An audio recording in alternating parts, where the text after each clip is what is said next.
Today's episode is brought to you by Sunderman Tube in Baltic, South Dakota. Hello and welcome to Brassy Business Podcast, where we talk about the good, the bad, and the ugly with business owners and what they have done to make their businesses shine. I am your host, Haley Ruff, and let's talk business. This week, we are talking with a business who literally creates art. She has some of the most creative ideas that I have been lucky enough to be able to do with her. I've known her for a while now. I've worked with her, like I said. Let's welcome Deanna. You are a class act, and I'm so excited to have you here today. Let me introduce your business, Phoenix Photos. Can you talk about it for a minute? Yes, thanks so much for having me. So I'm Deanna, and I have been in business for 10 years. We actually just celebrated our 10-year anniversary With something last big. week. Yeah, we went on a 10-year anniversary cruise, so that was a lot of fun. Okay, so Phoenix Photos originally started. I'll just kind of give you a little background because in order to understand where we're at now in 10 years, you have to understand the startup of it. So Phoenix Photos started as a hobby. Okay. But I've always known that I wanted to be a photographer. But I was also one of those that was told that photography would never make you any money. And so I went told to college. that before. Yeah, I went to college. I did the whole thing, but photography has always had a piece of my heart. And it wasn't until I was working in the oil field and I got laid off from the oil field that I'm like, what am I going to do? Am I going to just get any job or should I do something I'm passionate about? And I went full-fledged, full-time into photography and never looked back. And so I actually have not been physically employed from a business since 2015. Oh, a while then. So I have been self-employed 100% for almost 10 years. That's awesome. So it has grown quite a bit. I originally started with like lots of smaller projects, family pictures, senior pictures, things like that. But now my focus is in the wedding industry. So I'm full-time wedding photography and but I kind of do a little bit of everything, which you've been able to experience a little bit. Yeah. But so that's kind of the history of the business. But yeah, 10 years. I can't believe. It's crazy. Yeah. It's amazing when you look back where you are in 10 years because photography, like you said, is an art. Yes, it is an art. And as a creative, like you look back and for me 10 years ago when I see stuff, I'm like, ooh, please put it away. But now, but it's important to celebrate where you've come from. Art's always changing and artists are always developing. So yeah, absolutely. Yeah. So you've not always been in the Gillette area though, is that right? That's correct. Yeah. So you moved where? I remember when it happened because you also helped your sister at a preschool for a little bit. That's and right. You moved right when my daughter started. So like you were there for like 2 weeks. Yep. So I actually moved to New Mexico. Okay. At the time I was under the impression that like photography, you can go anywhere. You can start up anywhere, you can get clients anywhere. And being a wedding photographer too, it's a little bit less of those clients aren't necessarily repeat clients all the time. And so I thought I can go anywhere. Our family had gone through quite a few changes. And so I thought that like the fresh start, the clean start in a new state would be the best idea for us. And I quickly learned that nowhere is home like Gillette. Okay. So I actually came back every month for a week or two. And when I would come back, I would service my clients. I still did weddings and advertised for weddings here. And so I never actually left Gillette. Yes, I built the business in New Mexico as well. However, it did not thrive or flourish quite as well as where my home base was. Okay. And so it was a learning curve for sure. New Mexico is a pretty closed circuit in that they don't really welcome new businesses as well as I thought they were going to. So the industry was very competitive, even though my business was already established. It was very competitive because I was a new business in their community. Right. And so it was really hard to break out. In fact, I even tried, because that was during the pandemic, which right before I'm sure we'll talk a little bit about how photography has evolved since then. But I was there during the pandemic, and that is when, everything shut down. And I really wanted to do something for the seniors that were graduating high school. They weren't going to get graduation. They weren't going to get prom. Like they weren't going to get anything. And so I had come up with this big project where I was going to do free graduation pictures and we were going to put them in their cap and gowns and I could safely social distance. Like I could be 200 yards from somebody and still get a great picture. Right. So I felt safe doing it. I felt comfortable doing it. And so I put it out there to all the parents, and they latched onto that. They were so excited. And I was like, this is how I'm going to get my name out there. Right. And then I got a call from the superintendent and the high school principal there where I was living, and said, if you proceed to do this and take kids out of their home during a stay-at-home order, you will never work for the school. You will never step foot on the school property. Your business will never. And we will never do a contract with you ever. And so I was like, that's detrimental to my business now. So that's like, those are like the little things that kind of, like I said, New Mexico wasn't super welcoming to what I was bringing into the community. And so I canceled everything. The parents were so sad, so upset. And those poor seniors. Oh, yeah, exactly. And so I had to go to the drawing board, and I did something completely different. I took whatever they had sent me for a selfie, and I had done yard signs. And so they still got to have some type of digitally created, from their selfie that they sent. Right. That was commemorative of their graduation. But yeah, that's just like one experience that I've experienced in that transition of not being welcoming to a new business. So there is no home like a Gillette for business, in my opinion, from what I've experienced. But yeah, I travel all over still. I still actually do work in New Mexico. Do you? So even this last year, we went twice for weddings in New Mexico. Cool. Well, and that was what I was going to ask you about. I remember talking to you about this once, and you said that their styles are very different than weddings up here. Can you elaborate on that? Yeah. So I think the Southwest in general is just a whole different, like the editing styles are different. The wedding colors, themes, venues is all different. Down there, they focus a lot on adobe buildings, right? Oh, yep. And so a lot of oranges and yellows and things like that. Up here, we're more like prairies. Yeah. So it's or even the Black Hills or the Bighorns, it's more green. So it's just a totally different vibe. And so that probably could have had something to do with the advertising and marketing. My portfolio was very much Wyoming geared. Yeah. Or at least the Northwest. And their style is very different. There's chilies hanging in their pictures, or, it's just different. And I didn't have anything to show for that. I do now, but it's just a totally different scenery than what we have up here. And you had said that they focus a lot more on their flowers down there, right? Yes, they do. And I think that has something to do with because the styles are so orangey and yellow and everything, all the pops of colors that they can pull in floral, the better. Yeah. And so, they're just way more vibrant than what we typically see in the industry. I also feel like our area, because Wyoming is pretty remote still. Wyoming, Montana, South Dakota, we are pretty remote still.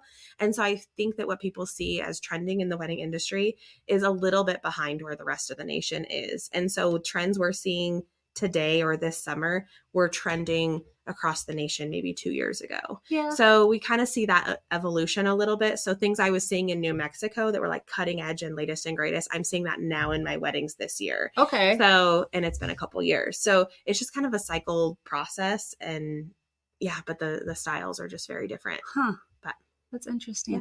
So we kind of talked about 2020. That probably was a huge hit to you. Yes and no.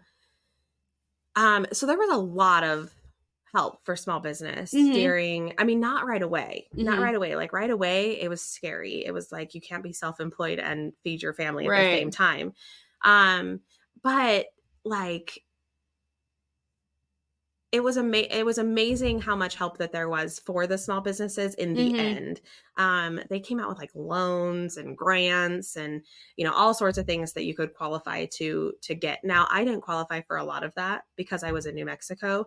Oh. But then I moved back to Wyoming during the pandemic, because when New Mexico shut down and said, we will not open again. You're do I'm I can't run a business. Wyoming opened up. We're doing weddings. I'm sorry, I'm out. And I also had personally was going through a lot, and I actually got a divorce during the pandemic. And so that also brought me home to Gillette. And once I got here, it was much easier to just, get back into the grind safely. Right. And without that concern. And so the pandemic changed the industry, I think, because a lot of people started watching finances a little bit better. You know what I mean? Mm-hmm. I think that, I mean, photography is a service. It's a luxury service. Not everybody can afford it or will afford it or makes it a priority to afford it. And so during the pandemic, it was out the window for most people. So what did you do? Like, what pivot did you make to keep yourself relevant and bringing the income in? Yeah. So, I mean, nobody stopped getting married. Yes. So I think that might have been a big determining factor in me going full-fledged into the wedding side of things, because people are still going to get married, whether that's at the courthouse, a venue, their backyard, and you want the whatever. memories. Yes. Yeah. And nobody can really replace the photography side of things for a wedding. Mm-hmm. Your iPhone is just not the same. So, and honestly, the iPhone, a lot of people are like, iPhones take just as great pictures. Yes, they do. You're right. They're the same megapixel as my camera, like they take awesome pictures, but they don't replace the experience that you're going to get by having somebody come and pose you, right? Manipulate the light, like all the things that an experienced photographer will give you. So to me, I'm like, yeah, phones take great pictures. I take pictures with my phone as well, but it's not going to replace the experience. So most people don't choose to take iPhone pictures at their wedding. Mm-hmm. And so that was the pivot moment. Like, okay, people may not be hiring people or photographers for family pictures or business headshots right now or whatever, but they're still going to get married. Yeah. And so that was one of the pivoting moments. And I'm like, okay, I've got to keep pushing forward in the wedding industry because people are going to keep getting married. Yeah, that makes sense. So that was kind of the outcome of your pivoting moment, was like kind of honing in on, okay, I'm going to still do all of the photography areas, but maybe the wedding industry is what's like calling me. Yeah. And I think that you also, in business, you find certain things that you're super passionate about, right? Yeah. And you get excited about those things. And cows. Yeah, right.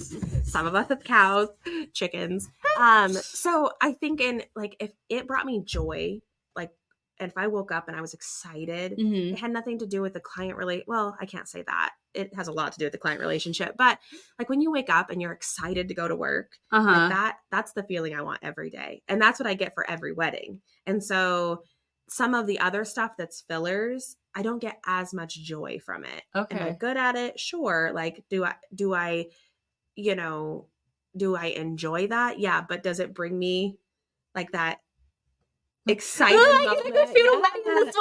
Yeah. And so I think that the more I realized that it brought me so much joy, the more, again, that pivot moment came. Like, okay, this is where I want to enjoy going to work every day, especially if I'm going to work for myself. Yeah. If I'm going to choose this, then I should be able to control if I enjoy it or not. Yeah.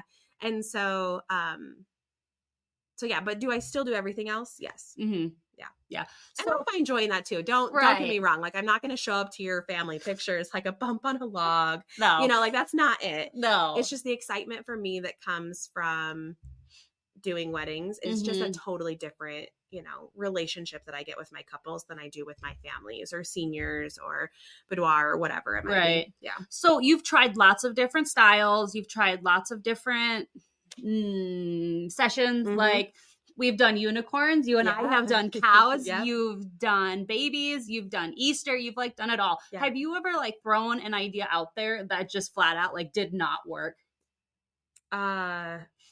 Yes.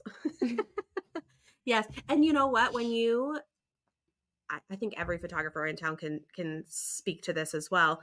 When you put money out there for a whole setup and it doesn't take, you have this moment of what am I doing?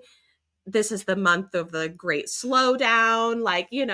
Nothing's going to come back. Nobody's doing pictures because you can't figure out why nobody wanted that. And there are so many options when it comes to mini sessions, specialized holiday sessions. And I think every photographer in our community has kind of find their niche, right?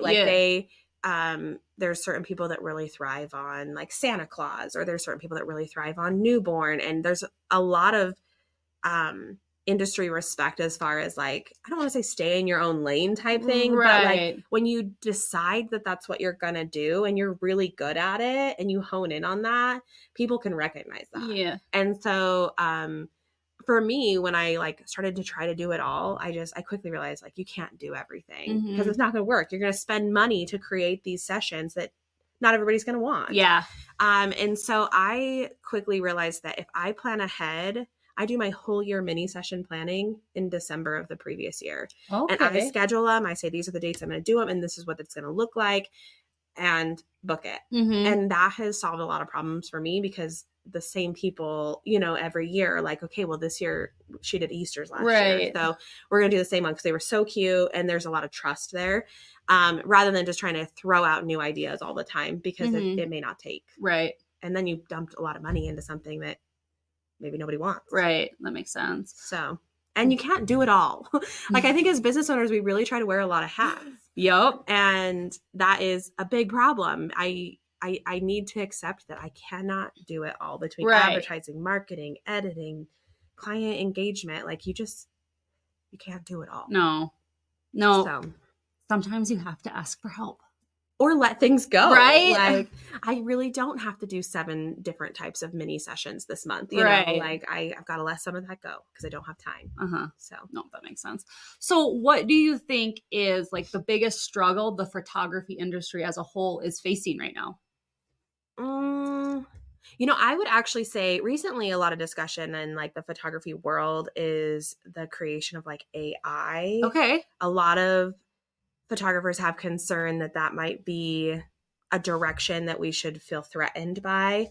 And actually, as a funny joke, I even did my Christmas cards in AI. Like I did. And I sent it to my husband while he was at work on nights the night before Christmas. And I'm like, look at our digital Christmas card. And he just laughed about it. It was really funny. And I posted it on Facebook. And I'm like, I'm a photographer. I have the capability of doing my own Christmas cards. More than I do, definitely. I had 6 fingers in my picture. Like, okay, listen. AI is great. It can give you all of the face filters that a lot of these apps can give you, right? It can pop your eyes, make you look 10 years younger. Like, it can do that. Fantastic. But you're not going to have the right amount of fingers. Or 2 years or something. Right. And I actually had a photographer kind of call me out on it on a photography group that I ended up seeing.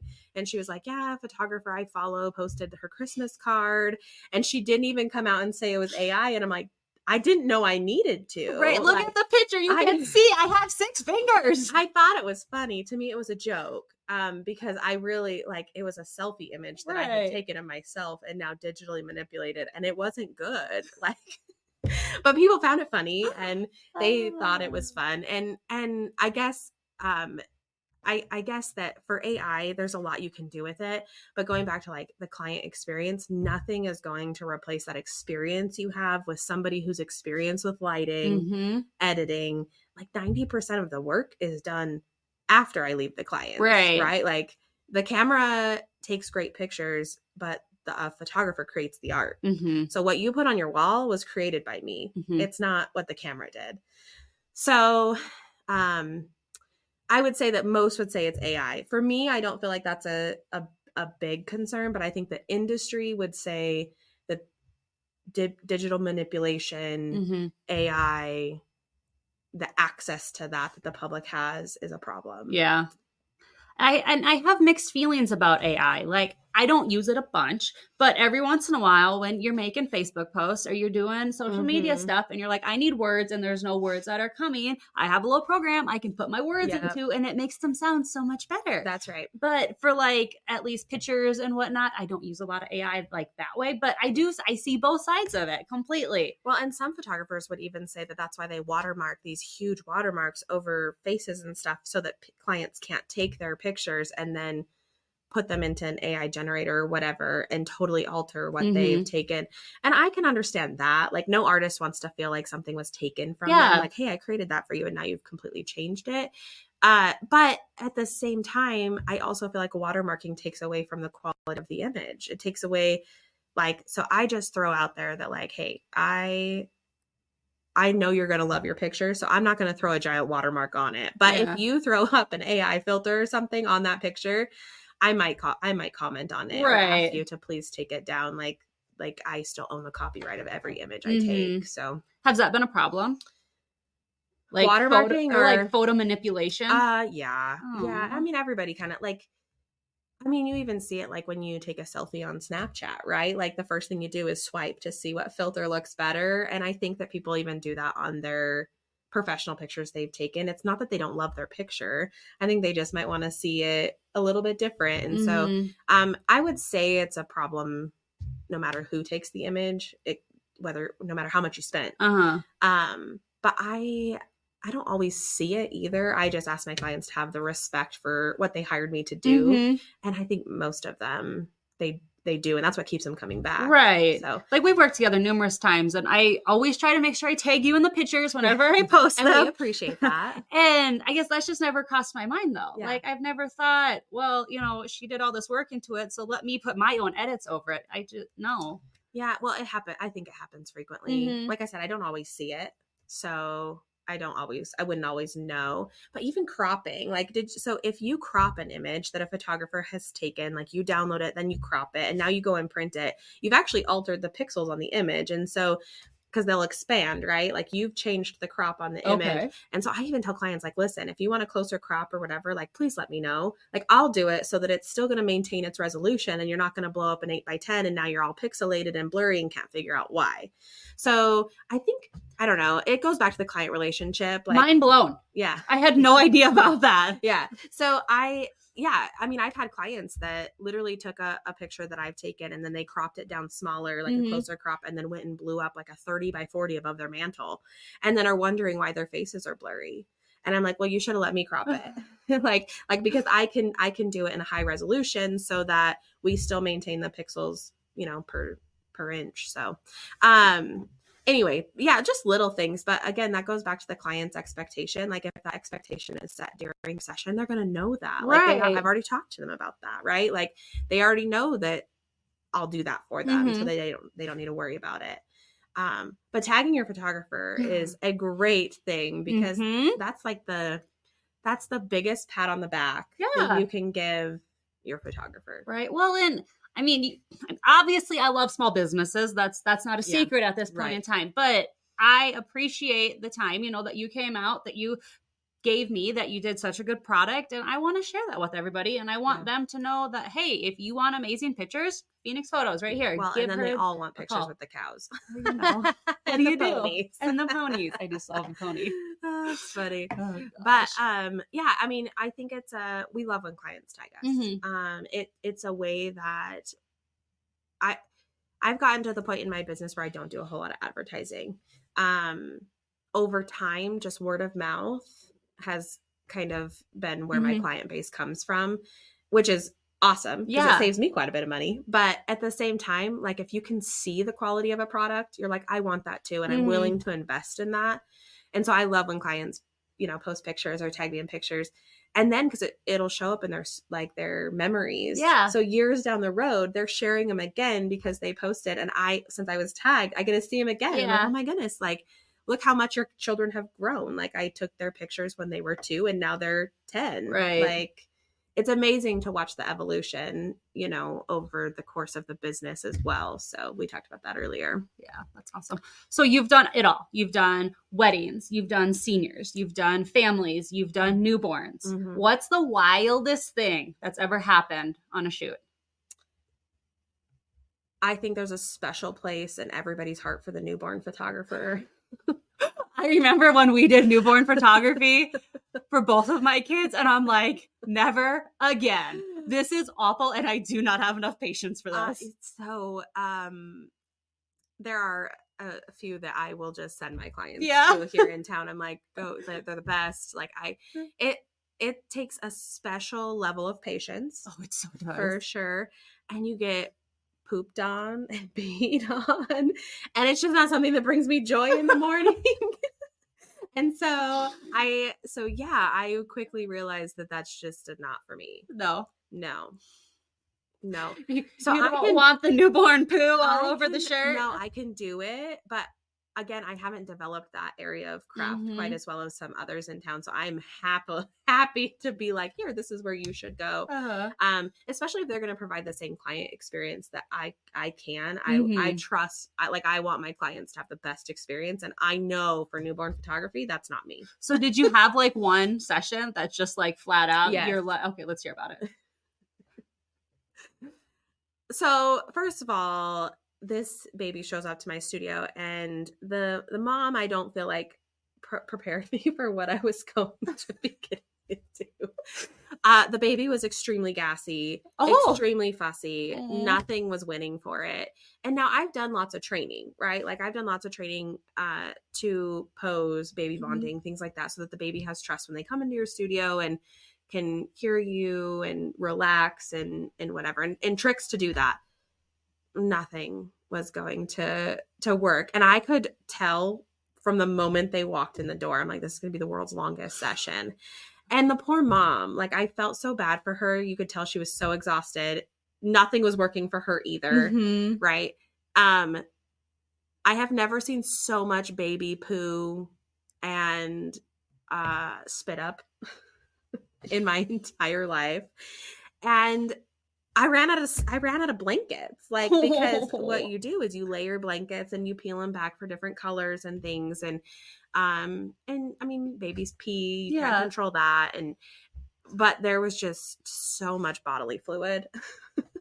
And so everywhere, from every direction. Yeah. And like I said, it was probably that session that day that I'm like, no. Right. It's just not for me.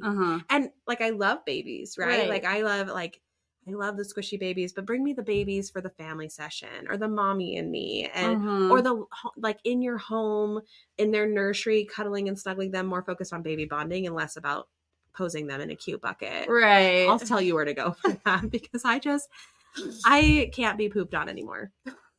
I just can't do it. And you can't do it all. Remember? You can't do it all. You can't do it all. You No. can't. So if they're going to get the better experience somewhere else, I'm going to send them there, because I mean, even my best friend, she had a baby, and I said, nope, love her, but this is where you should go. You should go here. Yeah. Oh, goodness. So whenever I book an interview, I always try to dive into their socials. I dive into people's websites just so that I have like a full view of the business. I didn't have to dive super hard for you because I know you. But I looked at your Facebook and I was scrolling, and you have 49 5-star reviews. Like, and that's it. You have nothing smaller. Like, that's amazing. And that alone tells me that you've built an amazing clientele and that you put out an awesome product. Yeah. Right? Yeah. And, reviews go a long way for small businesses. Oh, they do. I wish everybody wants you, like, okay, word of advice to everybody out there. If you have a great experience, restaurant, any small business, like, feel free to share that experience on their social media. Not just the bad. No. Yeah. The algorithms work that, like, these businesses that are reputable, they're going to show up in your feed. And if your friends are, giving them reviews and stuff, they're also going to show up in your feed. It helps small businesses 1,000%. So please go give a good review today. Review a small business today. Yeah. But hey, I don't want to fool you. Like, I've had some lower reviews. Like, not everything is cupcakes and rainbows. Oh, well, I didn't see them. Well, there might have been one on Google a few years ago, but it has been removed since. But like, they're not everybody jives. Right. It's how you come out of that, though. Like, how did I handle that as a business that I'm proud of, right? Like, am I proud of their 1-star review? No. But how I handled the 1-star review makes me happy. Right. Like, right? As long as I go to bed, like, I did everything I could to make this client happy. That's how business evolves. And I think that in the end, she actually removed her review. She actually wasn't even my client, to be honest, but she was just in attendance at an event I covered. And so I think she's deleted it now. But business it's not all cupcakes and rainbows all the time. Hey guys, we're going to jump into an ad real quick. There's been so many times where we have been working on a project around the ranch and we just don't have the right supplies to get the project finished. Well, more than once, Sunderman Manufacturing has came in clutch to help us get our project finished. But now, not only do they sell agricultural products, they are now also a tube mill. Sunderman Tube, see what they did there? Sunderman Tube is your go-to steel tube mill in the Northern Plains, where you get 100% American-made steel tube. They have 11 different profiles, amazing customer service, and they can cut your perfect length for the project that you're working on. Give them a call at 605-529-5470 and buy directly from the tube mill. Tell them that Haley with Brassy Business Podcast sent you when you call them at 605-529-5470. It's not. No. So yes, my clients do get a good experience, and that's on Facebook. You see that. And again, please shout out to your favorite small business today. But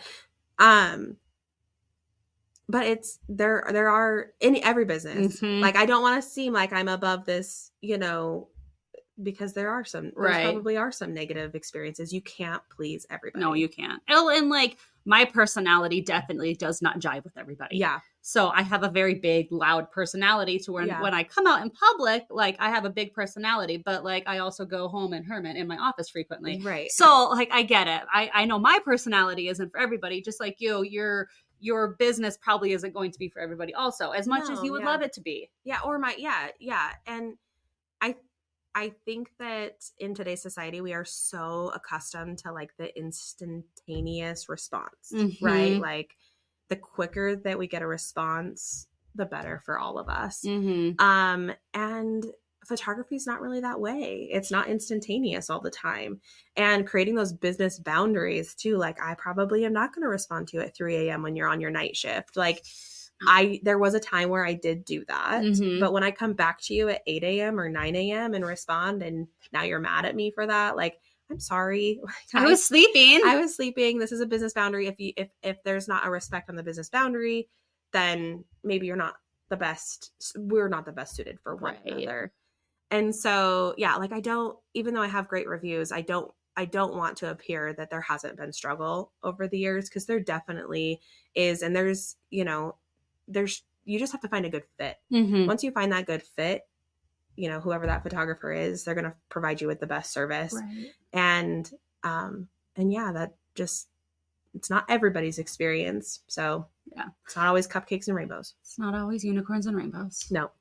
As much as we would love it. Right. I think as much as we would love it. Yeah. But in the end, like as business owners, like we can all do better to like admit when we're wrong, right? And like take care of our customers the best we can. But it doesn't have to be at the sacrifice of our time, like our sanity, our time. Like that's all worth money. Right. Well, and I think that sometimes that's just half the battle. Like I remember when I still had the boutique, the biggest thing that I could ever do on customer service was admit when I was wrong. Yeah. And own it. Like even to this day, like I made a accounting error that messed with one of our employees recently. And I'm like, yeah, I messed up. I apologize. It was my fault. Yeah. And I will do whatever I can to fix it. But I messed up. And I feel like if you go into a situation like that, like, yep, I messed up. I'm sorry. Let's fix it though. Like it takes out the fight out of them. Right. And like, oh, well, she said that she was wrong. So I guess I can only be so mad now. Yeah. Well, and communication goes a long way. Oh my God. So in my industry, I would say the biggest frustration clients have is communication, lack of communication. That's a compliment I get a lot, is I do have adequate communication with my clients, whether it's turnaround time, if I get behind time on editing, like they know the expectation and when they're going to get their pictures up front. If I run behind that, I've reached out to them. Yep. They know what that expectation is. Frustration in the industry is maybe some studios don't offer that same experience. And so it can be hard when you're waiting 6, 7, 8 months, 10 months, to see even a sneak peek or. Oh, that's a long time. Yeah, you know what I mean? And so that's frustrating. Now that business may not be for that client. Right. But some that might be fine. It just, so I think it comes down to communication. Like if you set that expectation, like, hey, I'm going to communicate with you. There's not a room for that. You know what I mean? Like you're owning your mistake already. Right. Like you've already beat the client to the question. So I pride myself on communication. And if you can communicate, even like with your situation, like, hey, I'm in the wrong. Right. I'll take care of this. Like it takes the fight out of them. Like, does. Okay, you know what? She already said sorry and she's human and she's going to be right. So. Exactly. So let's turn and talk about social media. We've Yeah. talked that you don't do a lot of like promotional stuff now, but how do you use social media to promote your business? I mean, this is a huge question for you because So photos. yeah, and the more people can see, the more they want to have that and obtain that. Social media is a time sucker. It is. Like, I don't, again, going back to you can't do it all. I had to accept last year that I cannot handle it all. And I told my assistant, like, look, I need help. And so she brought in a girl who all she did was post on social media. We would dump images into a gallery. Yep. She would go in that week, spend a couple hours scheduling posts. And that worked out really well. Bless her. She's moved on to a new opportunity. So we don't have that. And so there's probably been a lack of posting, but that's also because I wear a lot of hats in my life. Yes, you do. And there's not a whole lot of time to post, so it's not because I'm not working. Right. It's not because I'm not doing anything. And so I used to say hey, you'll get a sneak peek in a week. Right. I can't say that anymore. Like I can't. They'll see a sneak peek, but there may not be a time frame on that. Yeah. Or 24 hours or whatever. And it might be like a big drop of sneak peeks all at once. Yes. And so, but social media has become so accessible for businesses, with like Facebook Business Manager Suite. It ties together Instagram and Facebook. For any business owner, I definitely recommend looking into that. You can schedule posts. You can, even down to your advertising, it helps you beat the algorithm, you know what I mean? And kind of get out in front of your target client. And so I don't do a whole lot of paid marketing for Phoenix Photos. I can't take in more than what I'm already doing. So just continuing to show clients that I am working for, this is what we're doing, keeps them engaged and enough to keep things going. Right. But I know that social media, I wish I didn't have to have it. It is if I didn't have a business, I would be off there so fast. It's just, it's a time sucker. It is. It's like a black hole. And those dang reels. Oh, I know. And swipe. Yeah. So, but social media is a great tool for small business, especially in a small community like ours. So. Yeah. So we've talked about sneak peeks. Yep. Photographers are pretty big about putting the sneak peeks out there. Yep. It's free advertisement, but then it gets shared. And some people, photographers, not people, may not always want free photos being out there. What side do you go on? Is it more of your selective is what gets shared, or hey, you share my photo as much as you want to because that's free advertisement? I think I err on the side of share my photos. I want you to have a great experience. Yep. You paid for that experience. You paid to get these beautiful photos. I say share them from the rooftops. Right. And there's times that I don't even get tagged in it. But like I said, it's a big pat on the back. If I delivered you 25 pictures and now all 25 are on Facebook, you loved your pictures. Yes, you know did. what I mean? And that's a silent pat on the back. I don't need the accolades, but I appreciate them. Yes. So I'm on that side of the fence. Yeah. Share away. I don't need to control that. If I'm not proud of what I did, I shouldn't have given it to you. Yes, that's right? true. If at the end of the day, I don't feel like the quality's there, I should have done something different to make sure it was, whether that's offering a reshoot or whatever. I can count on one hand probably how many times I've rescheduled anything for outside of weather. Right. I can't control the weather. No. But sickness, whatever. I can probably count on one hand. But when it comes down to it, I tell clients listen, I want to deliver. I want to know that I can guarantee the outcome of your portraits. And so if I can't guarantee the outcome of them today, I would rather postpone them. Right. And so that happens a lot in the spring here with, rain, mud, but it's not because I don't want you to have those pictures on that date. It's because I want to guarantee the outcome. I don't want to have to do all the pictures and then say, listen, we didn't get enough because that wind was just wreaking havoc on your hair. Yeah. So I would rather them have a quality outcome. For sure. But yeah, share away. So in photography in general, I feel like the same ideas kind of get reused a lot. this idea might be done in New York and Texas and here in Wyoming, and everybody's style is just a little bit different. Yeah. So with that, are you like in a group where you kind of like toss ideas around with different like photography owners, or is it kind of just like, you know, you're scrolling on Pinterest and you're like, oh, this is an adorable idea. I want to do this. This is my style. I think it's everything. Yeah. I'm in a lot of forums that they share ideas that have worked for their area. And I'm like, hey, that's really cute. So we actually did like, when at the height of the Yellowstone era, there's a scene where Beth Dutton gets in a trough, and it's really quite beautifully done. You did one of them out at our house too. Yeah. And so I was like, we got to do that. And then it was all over TikTok, like all over the country. I don't know that anybody did them locally except for me, but it was all over the country. And just watching everybody's take on that and the style on that was so beautiful.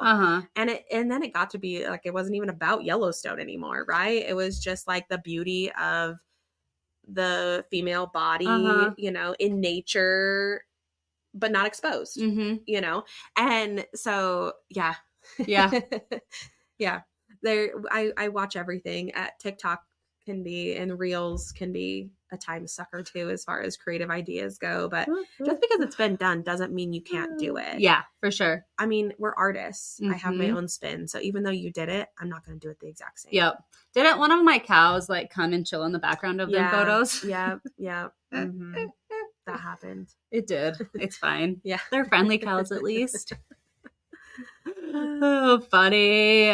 So you went to New Mexico. And for some reason I thought it was Arizona. It was not. It was New Mexico. But I forgot that you had kind of came back and forth. So when you decided to fully move back up here, you didn't have to like rebuild your client base because you kind of maintained it while you were gone. No, I was extremely blessed. Like I said, I was going through the darkest time of my life. And I, you know, was a single mom, trying to get my bearings, scared out of my mind. Right. Like, what am I going to do? How am I going to provide for my family?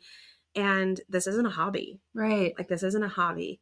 And the way that my clients rallied around me, and like, there was never a day that I didn't wake up and I'm like, I am so grateful for this talent that I have been blessed with that is providing for me and my son. Yeah. I some days look back and I could just cry because I'm extremely blessed. I'm extremely blessed with the client base I have, with the community I have, because when I made that decision to go through that, it flourished. Right. Like I didn't have to struggle. Right. Well, and not all small business owners can say that, and not all single moms can say that. And so I'm incredibly blessed that like photography carried me through the darkest time of my life. Right. But then it also turned around to be one of the happiest times in your life. That's didn't right. it? That's right. So what happened then? You had your dark time, you moved back, your world imploded. I actually think that's probably why my husband fell in love with me is because of my business and my work ethic. So you found somebody else when you moved back. I did. Yes. And he is amazing. Yes. You'll probably hear more about him later, but he 1,000% was just like, you support your family. Like you do this for you. And so he was like, right from the get-go, once I introduced him to my son, he's like, let me watch him while you go do pictures. I'm like, no, it's okay. Like, I'm not going to put you out. Like, I'll take him to my sisters. I have a great support network. But he just really wanted to be involved right away. Yeah. Like a couple weeks into dating, he was like showing up to do sign-ins for Christmas mini pictures. Aww. Like he was all in. And he's fantastic. But he's super supportive. We do some sports pictures and he shows up and he's there to, you know, put the ball in the girls' hands or the kids' hands, shooting hoops in the background. He's kind of a funny guy, but he's very supportive of the business. And so, photography was able to take me through the darkest time of my life, but also the happiest as well.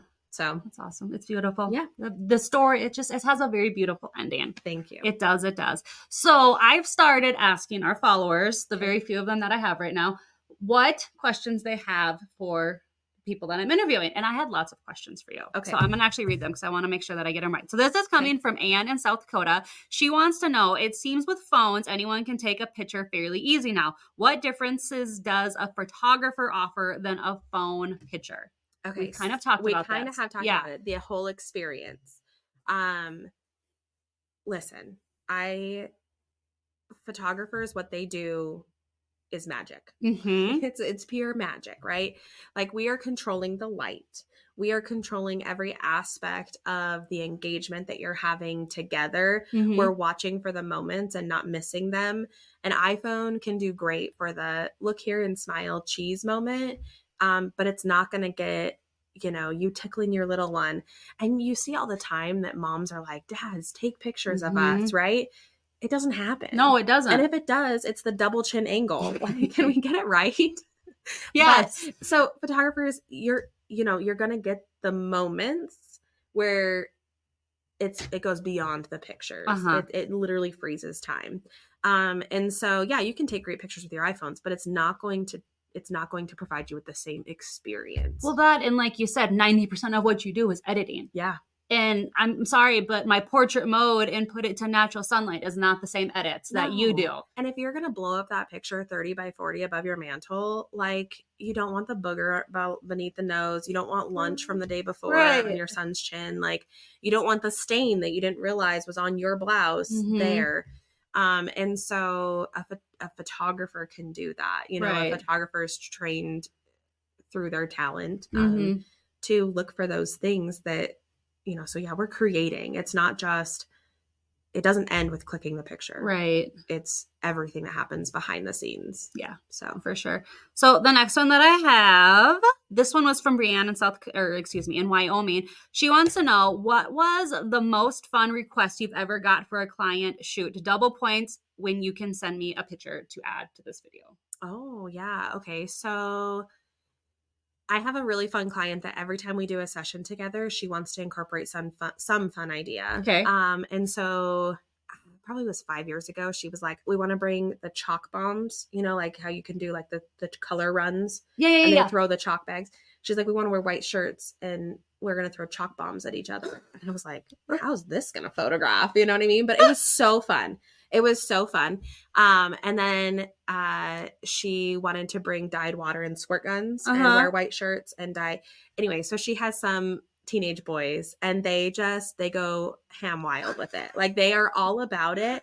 And just the true, genuine laughter had nothing to do with the chalk bombs, had nothing to do with the squirt guns, right? It was just like the enjoyment that they were getting playing as a family.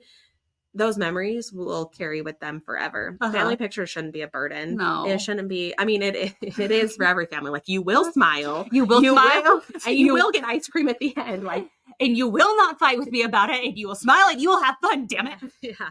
Yeah. So it's like, that's totally every family. But have fun with it. Right. So like this mom has totally taken the aspect of, and I was nervous about it. Yeah. I'll be honest. Like when clients come to me with ideas like that, I'm like, I don't know about that. There's a lot of movement, a lot of spread out. I don't know how that's going to photograph or if you're really going to want to hang that on your wall.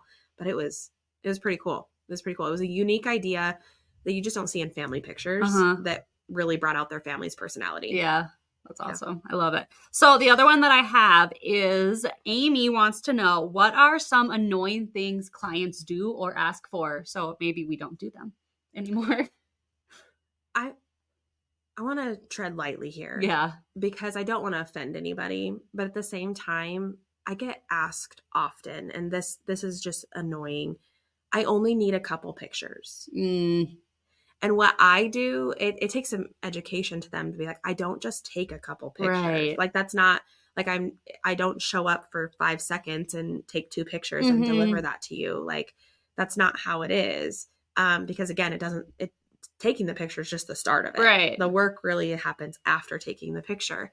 No photographer just takes a couple pictures. Yes. Like I could go to a wedding and take 3,000 pictures. Right. You don't want just a couple pictures of your wedding day. And if you do, I'm not your photographer. Right. We capture moments. Right. And that's not done in a couple pictures. Well, even like when we've done minis, you've taken anywhere from 50 to 200 pictures. Yeah. Yeah. Like you could, it just really depends on the client. We could do a 20-minute mini session, but in the end, I'm still delivering 75 to 100 images to pick from. Yeah. And they're not all the same. No. They're not all the same. All the smiles are different. All the poses are different. All the positioning, lighting could be different. And So asking a photographer, I just need a couple pictures in your mind might be like, that's more of like I think a budget question. Yes. Like, I just need a couple pictures because I'm willing to spend this, or I can only afford this. Rather than asking for a couple pictures, maybe say, hey, I have budgeted this for this. Is there anything you can do within that range?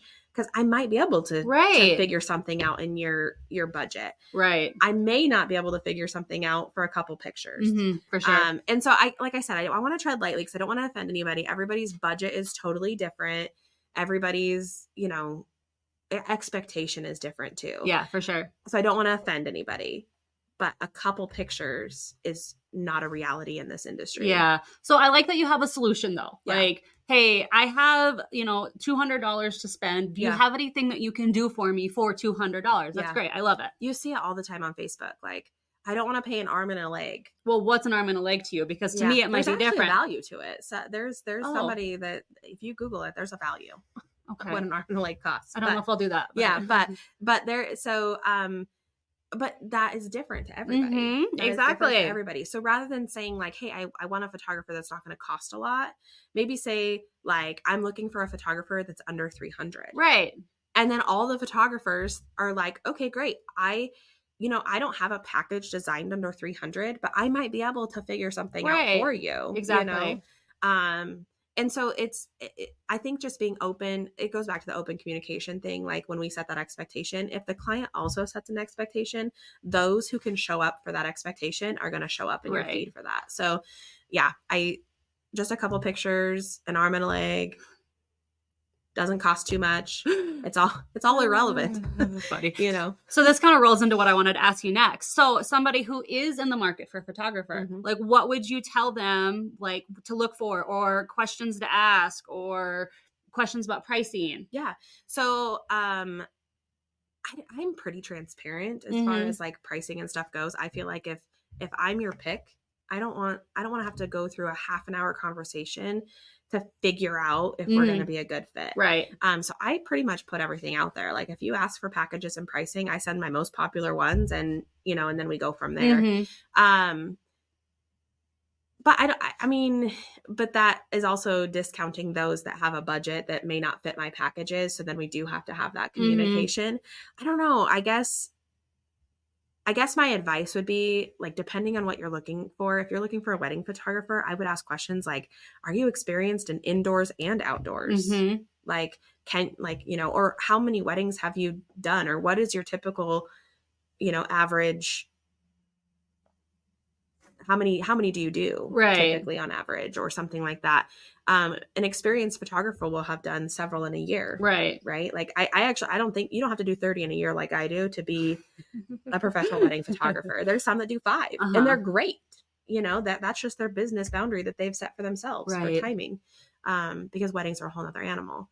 I think the biggest question I would ask, though, I would challenge people to ask your photographer is the turnaround time. Oh, yeah. It's the biggest complaint, like I said, in the industry, that communication, like still waiting for pictures. But if your photographer tells you like, hey, it takes me 6 months to get your pictures back, that up front and you're going to be okay with it. It saves a lot of frustration on both sides of the spectrum. I'm not a 6-month turnaround time photographer, but I will say that that's a complaint I hear about my industry, that like I had to wait so long for my pictures. And I'm like, well, did you ask? Right. Like, up front before you book, did you say like, how long will it take to get my pictures back? Yeah. For sure. So I always like to ask towards the end of the interview, if you could go back 10 years ago and give yourself some advice, what would you tell baby self? Baby photographer. Baby business self. Don't try to do it all. Yeah. Let some of it go. That it was a hard lesson for me to learn myself to say no. I probably was 8 years in the business. So this has been recent. No. Yeah. And it was at the detriment of my family time, and like, you don't need to, I would tell myself, you don't need to be desperate for everything. Let some of it go. Right. If you don't want to get pooped on, say no. If you don't want baby diarrhea all over you, like, just say no. Just say no. And so I think that's what I would tell myself really early on. I also would champion myself a little bit more to be like, you can make money at this. Yeah. It can be a lucrative business and it can be rewarding. So let go of all of the Outside stipulations. outside opinions. Go of it. I get asked all the time, like, so is this just a hobby for you, or what's your real job? And I'm like, listen, let me tell you, this is my real job. But I mean, there's a lot of outside voices that just think that this industry is not a real job. Yeah. And let me tell you, it's a real job. It's a real job. So I would just champion myself, I think. Have a little more confidence and just do it. Yeah, for sure. Well, this part of our interview is over. Yes. But this is not where the story ends. No, it continues. So this is going to be the first time I do a two-parter. So this is part 1. Yep. And we are going to come back with a bridal boutique next. So I'm excited, and we're going to get the rest of the story. But that's all that we have about Phoenix Photos for today. Can you tell everybody where to find you at if they want an amazing photographer? Yeah. So, and where you service, what area? The whole country. Yeah, that's true. You do. No, we're based in Gillette. Our studio is downtown on 3rd Street, but you can find us online at www.phoenixphotos.org or on Facebook and Instagram. Facebook, we're under Phoenix Photos Photography, as well as Instagram. And yeah, we'd love to connect. Yeah, awesome. And all of your links will be linked in the show notes. Perfect. So perfect. Okay. Well, that was an amazing story. Thank you for joining me. I appreciate it. Thank you for having me. Yeah, absolutely. So guys, like I said, that is an amazing story. I love how she turned something that somebody would consider a hobby into a full-time career, because it is a career. And I will make sure to put up some of her pictures because you guys, they're amazing. I will put up some of my personal ones too because I've used her lots of times. So if you've been eyeing my shirt today, this came from Lost Creek Boutique.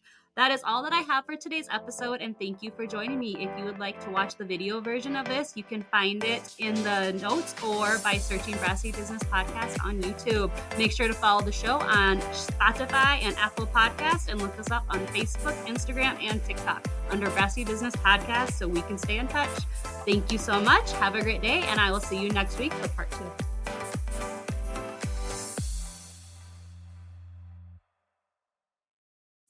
Brassy Business Podcast is a Black Cows production.